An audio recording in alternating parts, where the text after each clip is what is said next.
Assalamualaikum warahmatullahi wabarakatuh. Halo para sahabat, khususnya yang menekuni dunia training ya, pelatihan atau sebagai pembicara. Nah, saya mendapat pertanyaan dari sahabat trainer ya. Jadi selama ini pandemi, tentu dunia training khususnya yang offline tatap muka sedikit dibatasi.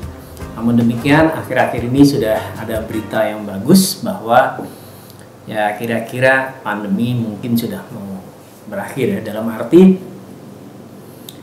yang vaksin sudah banyak, yang booster sudah banyak, yang terkena pun sudah banyak. Jadi ada peluang untuk mengadakan training secara offline.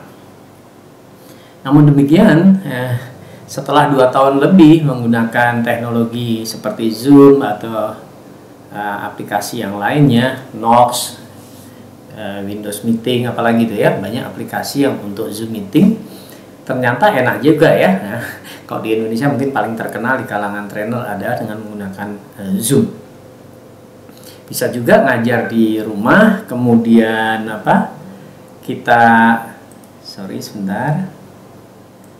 kita nggak perlu jalan jauh-jauh, nggak perlu terbang jauh-jauh, kita bisa mengajar dari Sabang sampai Merauke ya, ngumpul, kita ngajar dari rumah. Ini suatu hal yang menarik juga, yang kayaknya nggak mesti diakhiri ketika pandemi sudah berakhir. Jadi justru harus bisa dilanjutkan, karena ini fasilitas khusus ya, bagi perusahaan-perusahaan juga menjadi lebih murah ya, training seluruh cabang gitu, cuma sekali training tuh ya, biayanya lebih murah ya, walaupun mungkin impact-nya lebih rendah ketika ketemu offline ya, dilihat dari bidangnya. Tapi ini adalah peluang juga. Nah, bagi seorang trainer tentu ini juga peluang ya, bahwa Anda bisa mengajar untuk audiens yang besar, audiens yang luas, dari rumah Anda, dari kantor Anda, dari studio Anda. Nah, kemudian muncul nih sebuah pertanyaan dari Mas Andre ya, Pak Hari, bagaimana cara mengemas training secara online supaya tetap menarik? Wah, ini pertanyaan semua trainer, apalagi di awal-awal menjadi sebuah pertanyaan. Teman-teman, saya sudah melakukan survei bahwa nanti bisa dilihat di video ini ya, bahwa memang ada kelemahan ketika orang belajar menggunakan aplikasi seperti Zoom gitu, karena mereka tidak fokus, mereka tersebar di mana-mana, mereka di rumah, distorsinya tinggi. Jadi mau nggak mau ini adalah tantangan bagi kita para trainer untuk membuat bahwa training itu lebih menarik ya, training itu menarik. Nah, bagaimana? Nah, mari kita lihat ya beberapa poin yang perlu kita pertimbangkan. Tentu yang pertama adalah diri dari trainer itu sendiri ya. Sebagai pembicara, sebagai trainer, Anda memang pribadi yang menarik ya. Hal yang menarik wajar-wajar saja, seperti biasanya. Sikapnya baik, attitude-nya baik ya, syukur penampilannya baik, kata-katanya enak ya, suaranya mungkin merdu, antusias ketika mengajar, semangat ketika memberikan inspirasi, karena antusias akan menular. Nah, dari secara pribadi itu ya. Kemudian dari sisi pengetahuannya, pengalamannya, memang Anda pribadi yang menarik. Jadi pastikan trainer tentu punya attitude yang baik, punya sikap yang baik, punya perilaku yang baik, dan punya pengalaman, punya pengetahuan tentang hal-hal yang diajarkan. Tentu akan menarik ya. Itu dari diri trainer sendiri, kredibilitasnya, attitude-nya, kontennya. Kalau kontennya pas, kontennya kuat, ya orang memperhatikan ya. Orang sudah membutuhkan ya, butuh informasi ini, butuh strategi ini, butuh ilmu ini. Itu sudah akan menjadi daya tarik tersendiri. Nah, kalau Anda bikin Zoom training bagaimana membuat 1 butir kedelai menjadi tahu 10 ton, tempe 20 ton, pasti itu bisa Zoom training untuk para pengusaha tahu. Walaupun mungkin delivery nggak benar, mereka akan perhatikan dengan sangat sungguh-sungguh. Artinya memang kontennya harus didesain, kalau bisa itu ya yang daging semua gitu ya. Jadi orang senang. Memang agak beda dengan offline yang bisa beberapa waktu dengan killing time gitu ya. Tapi di Zoom tentu harusnya padat, walaupun nggak buru-buru, intinya daging semua. Kemudian durasinya mungkin juga tidak terlalu panjang gitu ya. durasi yang pas. Oke. Nah, delivery-nya bagus. Bagaimana delivery-nya bagus? Tentu banyak komponennya ya.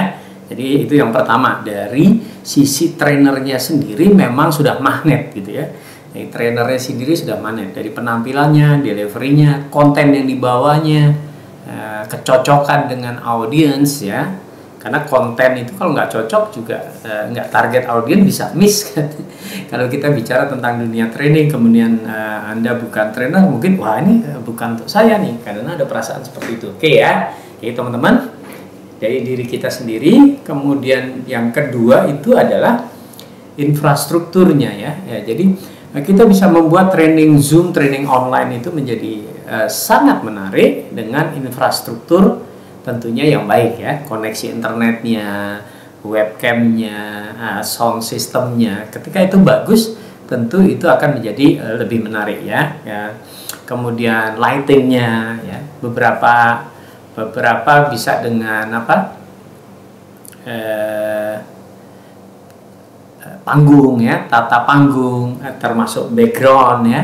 Background, virtual background itu juga membuat daya tarik tersendiri, baik untuk pembicaranya maupun untuk para pesertanya dikirim background yang seragam. Itu juga menjadi sesuatu yang bisa sangat menarik. Kemudian apalagi teman-teman ya, fasilitas aplikasi ya. Tentu kalau Zoom saja itu akan beda ketika Zoom digabungkan dengan aplikasi tambahan, misalnya seperti OBS ya, itu dia punya fitur-fitur tambahan, bisa running text, bisa tampil dengan ganti-ganti kamera. Nah, itu juga lebih menarik ya tentunya ya. Kemudian apalagi stage ya, itu tuh dari sisi kedua adalah infrastrukturnya. Dalam arti peralatan Anda semakin canggih tentu semakin menarik ya. Sound, kemudian distorsinya. Kadang-kadang kan kita nge-zoom lagi anak nge-zoom ada yang lewat gitu ya, sari roti gitu ya. Kemudian ada yang nge-zoom, ada yang kenceng banget lewat ya, tukang gedok lindri ya. Kita lagi nge-zoom suaranya neng stasiun balap. Tukang gedok lindri selalu ramai. Tapi ya sudah, itu hal-hal yang mungkin kalau di dalam studio dengan studio yang kedap suara akan jauh lebih bagus. Yang ketiga teman-teman, skenario-nya. Skenario training di dalam offline sama online ya tentu berbeda ya. Di offline variasinya sangat banyak. Di online ya kita nggak boleh kehabisan akal supaya lebih menarik skenario-nya ya. Misalnya dibagi diskusi biar nggak jenuh ya. Misalnya kita kasih breakout room, mereka berbagi kelompok, ditemani satu fasilitator, ngobrol untuk mendiskusikan sesuatu. Kalau sales, diskusikan sales. Kalau customer service, diskusikan customer service. Kemudian strategi-strategi apa sesuai bahasan yang Anda bahas. Kemudian mereka bisa menampilkan atau presentasi setelah diskusi. Itu juga menarik karena apa? Keterlibatan itu menjadi hal yang penting di dalam dunia Zoom ya. Jadi sebenarnya connect gitu penting. Koneksi, nyambung, itu ngeklik itu penting banget ya supaya tidak bosan ya.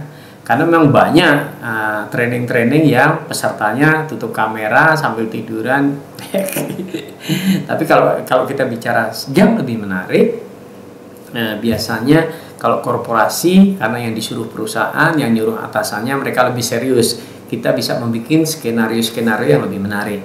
Tapi kalau personal ya banyak tuh Zoom training di IG yang ditawarkan ya, karena pengen tahu saja, saya udahlah transfer 100 juta dan 100 juta 100.000 gitu, kemudian kita ikut, kita sambil kerja dengerin ya, nggak apa-apa ya. Jadi teman-teman juga ekspektasinya jangan terlalu tinggi untuk Zoom ini. Namun kalau itu kita disuruh bicara di korporasi, perusahaan yang meminta audiennya homogen, kemudian temanya kuat, benar-benar memang yang mereka butuhkan, kita bisa bikin skenario-skenario yang lebih menantang ya. Kita bisa kasih tugas-tugas. Kemudian presentasi peserta ya, tugas-tugas tambahan misalnya di WAG ya, di WA Group. boleh tuh teman-teman kasih tambahan-tambahan tugas. Jadi kadang-kadang training Zoom itu nggak mesti 1 jam 2 jam, kadang-kadang berseri ya. Trainingnya 1 bulan, setiap minggu ketemu. Nah itu bisa kasih tugas-tugas. Itu juga seru tuh, bisa memasukkan tugas-tugas, humor, kemudian hal-hal yang menantang, kreativitas dan segala macam. Oke, jadi dengan skenario training yang menarik, tentu akan lebih menarik ya. Oke, kemudian yang keempat, teknologi ya, supporting tools. Teman-teman banyak bisa kita temukan teknologi yang membuat training kita lebih menarik ya. Misalnya Kahoot ya, misalnya Anda pengen tahu menurut Anda apa yang paling berperan dalam kepemimpinan. Tolong ketik 1 kata, Anda sudah siapkan dulu ya Kahoot ya. Nanti ada juga videonya, ini bisa Anda simak nih. Kahoot, Menti ya, untuk survei segala macam. Jadi mereka bisa akses dari handphonenya. Kemudian Anda bisa tampilkan hasilnya, itu juga hal yang menarik. Atau apalagi trivia quiz ya, quiz itu juga menarik tuh ya teman-teman. Kalau Anda pengen memberi hadiah ke peserta, ada software roulette gitu ya, jadi diundi nama dia akan muncul, itu juga hal yang menarik. Atau ketika Anda ingin bertanya, Anda nggak menunjuk orang tapi dengan roulette gitu ya, diputar mati ya. Secara teknis Anda bisa pelajari itu, bahwa ada software yang membuat sesuatu jauh lebih menarik ya, bisa interaktif sesama peserta. Oke ya. Kemudian tools lain bisa Anda cari ya di Google, cukup banyak. Kemudian demo live ya, kalau misalnya Anda mengajar dengan Zoom, namun untuk tema-tema yang seperti hard skill ya, demo live, Anda bisa bayangkan ketika Anda training Zoom mengenai dunia saham, kemudian trainingnya jam 9 pas live trading, Anda ajarkan bagaimana cara mendapatkan 2,5 juta sampai 5 juta dalam waktu kurang dari 1 menit. Kan menarik tuh ya. Anda masukkan modal 100 juta di RDN Anda, kemudian Anda live trading, Anda bisa tampilkan itu screennya, misalnya Anda pakai Mirai itu fast tradingnya, Anda lihat itu pergerakan overbitnya, kemudian Anda tunjukkan masuk di sini di angka misalnya di harga 99 ya, 1 tick di atasnya Anda sell, itu 1% sudah, 1% dari 100 juta dapat berapa tuh? 1 juta. Nah itu 5 kali. Oh itu demo live. Oh ternyata begitu ya cara bacanya ya. Kapan masuk, kapan jual, kapan beli, orang langsung tahu. Itu juga sangat menarik. Oke. Nah, kalau misalnya tema-tema Anda bisa di demo live ya, misalnya Anda masak, masak-memasak, boleh kan training demo live. Anda training misalnya hipnoterapi, memberi contoh untuk apa? Memberikan sugesti, ya Anda agak punya ruangan, kemudian ada studio, Anda demokan. Itu bisa juga. Itu menjadi hal yang menarik, demo live ya. Kemudian bisa juga teman-teman untuk membuat hal yang lebih menarik, tentunya seperti sama saja dengan offline, Anda bisa gunakan games ya. Gamesnya ya Anda pikirkan saja bagaimana membuat game secara online dengan Zoom ya. Misalnya kata berantai kan bisa ya. Naga gitu ya, tunjuk Mbak Wati sebelahnya, gareng tunjuk Mas Tono paling bawah, rengginang, nangka, dan seterusnya. Itu juga game-game sederhana yang bisa membuat suasana lebih seru, mereka bisa tertawa. Oke ya. Atau game tebak kalimat ya, tebak kalimat kan simple saja ya. Anda mute, all mute, termasuk Anda mute, kemudian Anda tebak kalimat. Misalnya Anda tebak kalimat saya ya, apa yang sedang saya ucapkan, misalnya gitu ya. Coba ya, contoh aja, Anda tebak saja.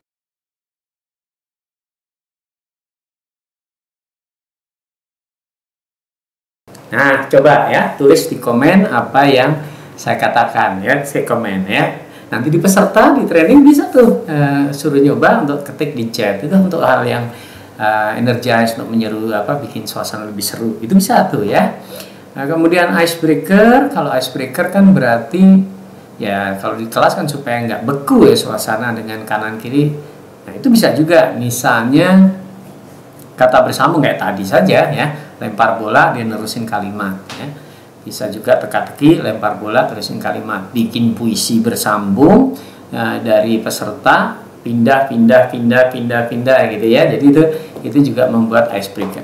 Nah, energizer, kalau energizer bisa bisa dengan musik ya, musik, gerak ya, brain gym itu bisa kita pakai, nyanyi bersama bisa kita pakai, tepuk tangan ya, oke gitu ya.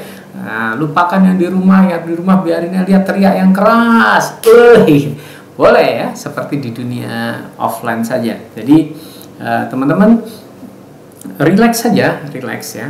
Nah, karena di Zoom ini orang mesti fokus, kemudian nggak tahan lama-lama melihat handphone, lihat notebook, lihat PC ya. Mungkin 50% lebih peserta kita ini kalau training menggunakan handphone ya, Jadi handphone ditaruh ya, layarnya kecil, itu mesti kita bayangkan juga bahwa ya kadang-kadang relax atau jeda ini bisa break ya, bisa juga ya langsung relax saja. Anda minum misalnya, istirahat dulu ya. Anda juga boleh minum, ambil kopi. Nah, itu tadi bahasanya. Nah, misalnya gitu. Jadi usahakan Anda memberi space. Kalau kita doktrin terus, kita ucapkan terus nggak ada space-nya. Kasih space, kadang-kadang break, atau mungkin ada yang tanya, itu juga bagus, membuat suasana lebih relax. Jadi kondisikan bahwa training Zoom itu lebih relax dibanding training offline yang ketemu ya, karena distorsinya banyak. Kelebihannya adalah mereka bisa mengulangi, ada rekaman, ada setel ulang ya. Mereka nggak perlu nyatet, bisa print screen, atau mungkin kalau Anda seorang trainer yang murah hati, bagikan materinya ya. Ada orang-orang yang tidak mau membagikan soft copy-nya. Kenapa? Ya dengan alasan kalau hard copy kan difotokopi gitu ya. Kalau soft copy itu langsung di-copy saja, sangat mudah sehingga materinya mudah tersebar. Tapi kalau kembali lagi dari tujuan training adalah agar peserta bisa paham, seharusnya ya dikasih saja, rekaman dikasih, materi kasihkan saja supaya mereka paham. Nah, bagaimana kalau di copy, dibagi-bagi ke orang? Nah, di dalam materi sisipkan iklan Anda, sudah jadi win-win kan? Nah, mereka sebarkan, tapi diri Anda ikut tersebar ya. Entah itu berupa flyer di halaman terakhir, berupa kontak di halaman terakhir. Misalnya jika Anda ingin mengadakan pelatihan leadership, silahkan hubungin Andre. Nah, itu kan jadi iklan. Memang materi kita di copy ya sudah nggak apa-apa, tapi kita jadi kenal. Jadi ketika Anda punya slide dan slide yang mau dibagi, masukin aja iklan. Ya, iklan-iklan tipis lah ya, iklan-iklan tipis supaya Anda kalau disebar juga ikut seneng gitu ya. Oke.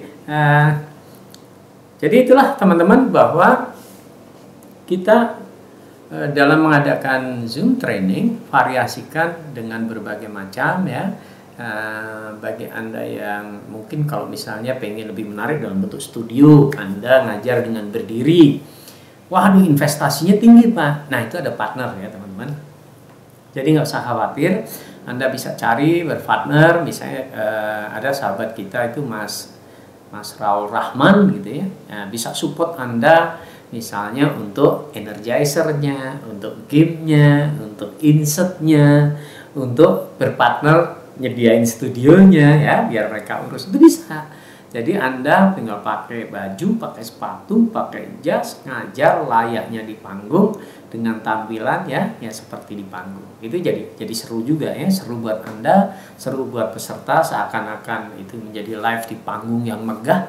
Ya, panggung megah pun biayanya murah, hanya JPEG-nya kan. Nah, ini juga sebuah kelebihan dari acara online Zoom. kemudian bisa mendapatkan rekaman. Artinya apa yang Anda sampaikan, training dengan full bisa direkam, itu adalah aset digital Anda ya. Suatu saat itu bisa menjadi bahan promosi, suatu saat itu bisa menjadi bahan presentasi Anda ketika Anda di hadapan klien baru atau calon klien kan. Jadi Anda bisa, oh bisa begini Pak, bisa begini Pak. Itu hal yang sangat menarik. Jadi jangan berhenti mencoba, banyak hal-hal baru yang menarik. Dan saya juga mengamati bahwa banyak sekali trainer-trainer yang tadinya tidak percaya diri di panggung, dengan adanya Zoom lebih percaya diri, dalam arti bisa berani memulai ya teman-teman. Bagaimana membuat pertanyaan Mas Andre membuat training online menjadi menarik ya? Tadi coba saja beberapa hal ya, diri Anda, kemudian peralatan, tools, game dan segala macam. Jadi namun demikian tetap sesuaikan ya, sesuaikan. Kalau misalnya materinya hanya 1 jam gitu ya, jangan banyak-banyak game. Intens saja nggak apa-apa, intens ya. Ketika orang banyak yang kurang fokus, ikhlas saja. Ikhlas. Jadi kenyamanan Anda itu juga membantu kenyamanan mereka ya. Kalau Anda terlalu strict dengan audiens, dengan peraturan-peraturan yang strict, mungkin dengan teguran-teguran yang keras, itu juga jadi nggak nyaman ya. Kita pernah lihat ikut Zoom ketika ada yang misalnya bocor suaranya, artinya dia meng-unmute mikrofonnya, kemudian pembicaranya bilang, keluarkan tuh. Itu jadi nggak menarik ya. Jadi kesannya memang benar itu mengganggu, tapi secara teknis kan bisa ya. Yang bersuara itu siapa, kemudian di mute oleh asisten ya sebagai co-host. Jadi usahakan Anda sendiri nyaman sebagai pembicara ya, santai saja, distorsi yang terjadi ya relax saja biar ada yang handle gitu ya. Nah, ketika Anda nyaman, orang yang di ujung sana entah di daerah mana yang mengikuti acara Anda pun merasa lebih nyaman. Kadang-kadang Anda menemukan orang yang sambil tiduran, double seminar, ikhlas saja. Nah, mereka ikut artinya ingin mengetahui ilmu yang Anda ingin bagikan. Ya, karena mereka sangat sibuk, waktunya kurang tepat, mereka rekam. Ya. Jadi acara Zoom Anda itu bisa Anda rekam sendiri sebagai host, tapi kan bisa direkam oleh peserta. Ya. Misalnya peserta install software Filmora gitu saja, yang tidak berbayar pun ada fitur-fitur untuk rekam screen kan ya. Ada lagi software yang screen recorder baik di HP maupun di handphone, banyak sekali software-software canggih yang bisa merekam apapun yang ada di layar. Jadi teman-teman, walaupun Anda misalnya tidak menyediakan rekaman, sebenarnya audiens itu sudah bisa merekam. Ya, di sisi lain teman-teman harus menjadi kreatif bagaimana mengatur materi-materi Anda yang secara Zoom ini ketika direkam Anda mendapatkan hal positifnya ya, hal positifnya. Jadi monggo, itu tergantung kebijakan Anda. Jadi mudah-mudahan terutama Mas Andre yang menanyakan hal ini mendapat inspirasi bahwa kita bisa membuat training yang lebih menarik. Apakah 5-5-nya harus dijalankan? Tidak tentunya ya, Anda atur sendiri. Ketika pesona, ketika diri Anda ini sudah menjadi hal yang menarik buat audiens, ya langsung saja sudah, langsung materi tanpa game, boleh tanpa game ya. Anda cuma ngobrol, Anda menarik ceritanya, ya udah selesai. Apakah tanpa nah ada juga ya tambahan-tambahan nih teman-teman. Anda bisa masukkan hal-hal yang menarik, misalnya layaknya di dunia offline kan, slide Anda lebih menarik, slide Anda ada videonya, kemudian Anda skenariokan ruang tunggu ketika acara belum mulai, Anda pakai musik dari YouTube yang bagus pilihan Anda gitu ya. Itu kan juga membuat suasana lebih menarik. Oke, mudah-mudahan bermanfaat. Jika ada yang masih kurang jelas atau punya pendapat ide-ide baru, bagi ya teman-teman ya. Ketik di komen, ketikkan bagi buat teman-teman yang mengunjungi video ini bisa mendapatkan inspirasi juga dari Anda. Bagaimana pengalaman Anda mengajar dengan Zoom, kemudian Anda manfaatkan software apa yang mungkin saya atau teman-teman nggak tahu ya.